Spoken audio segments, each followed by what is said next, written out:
décision ñàkk a teew bi ngeen jël ñun tamit ñu ngi leen ciy félicité di ci am mbégte bu baax a baax ndax seen ñàkk a teew moo ñu gënal. Cheikh Omar. jërëjëf. député yi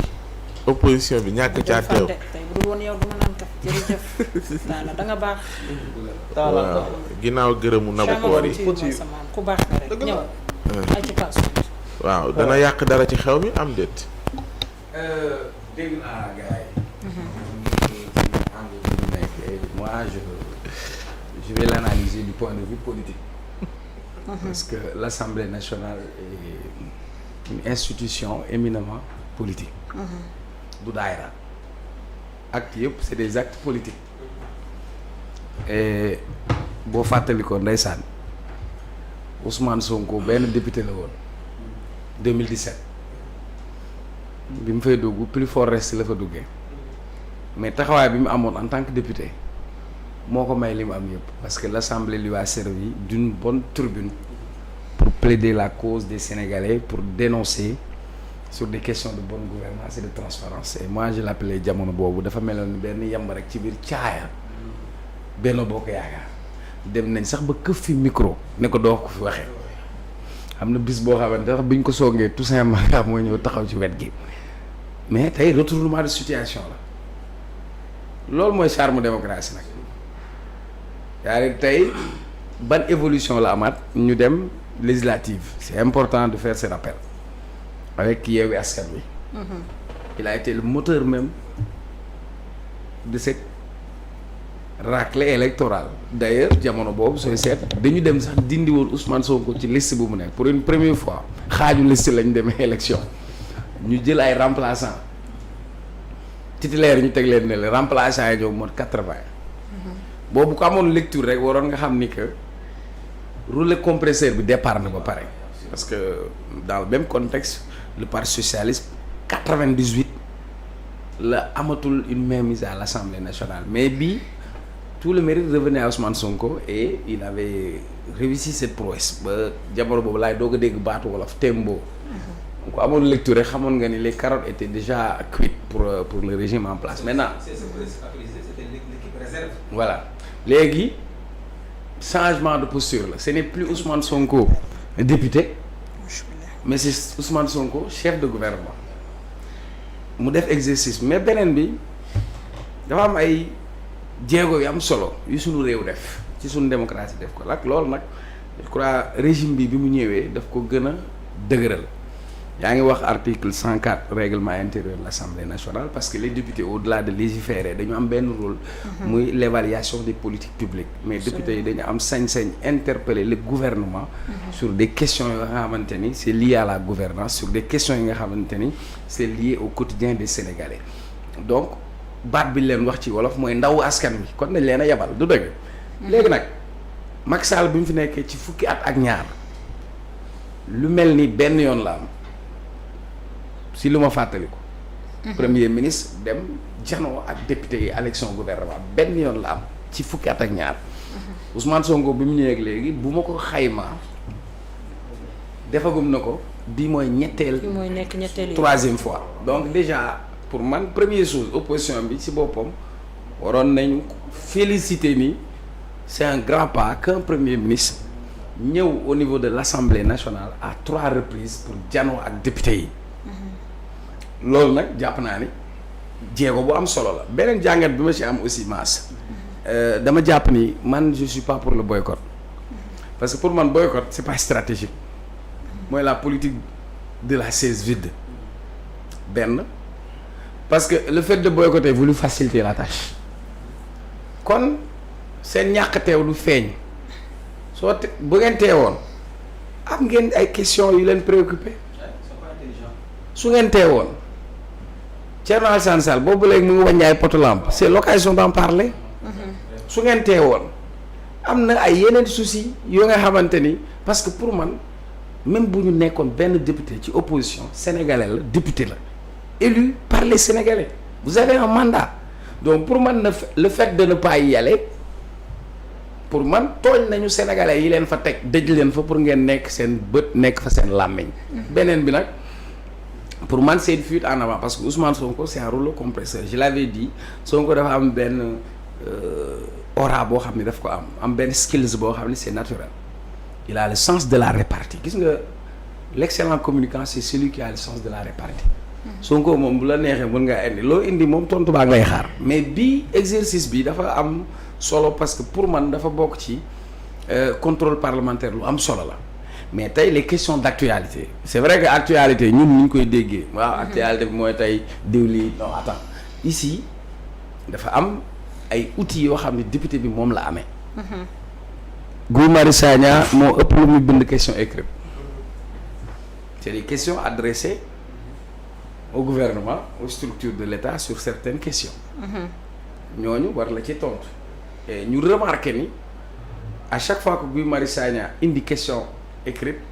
suñ ko joxee réponse dina wane ni joxe nañ ko réponse donc déjà loolu rek wane na ni qu'il y a une réactivité beneen bi ñu am lu ñuy wax question orale mais bii question d'actualité du ne nu ne lay demee dafa am canevas boo xam ne ci lay jaar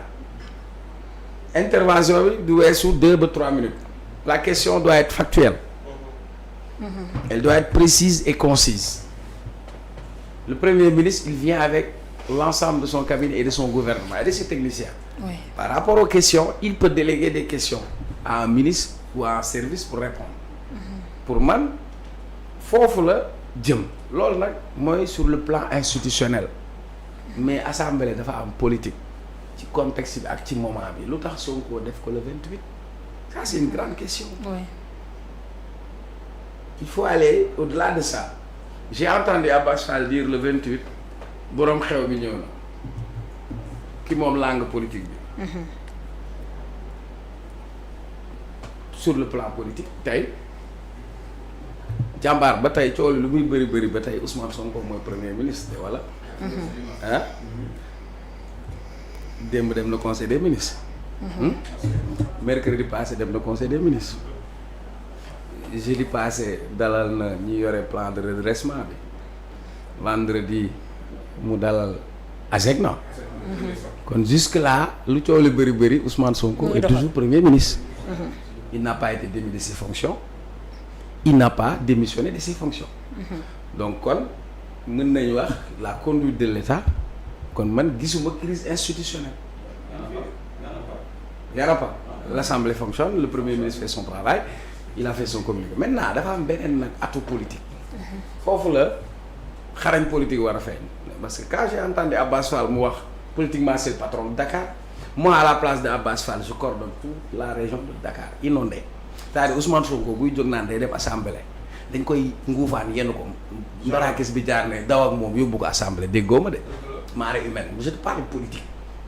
l'assemblée elle est hautement politique c'est un plébiscite beneen bi n'oubliez pas que Ousmane Sonko moom moo conduire la liste des parlementaires neel benn ñi nekk ci liste bi yëpp Sonko ko tànn ñaar gage de garantie la et de fidélité mais si contexte bi ñu tànn bis boobu pour qui et contre qui. non pour bi ak contre bi dinaa si ñëw ma lay junj rek politique laa lay wax xam yow xam nga politique mooy sedd soxla ma ne la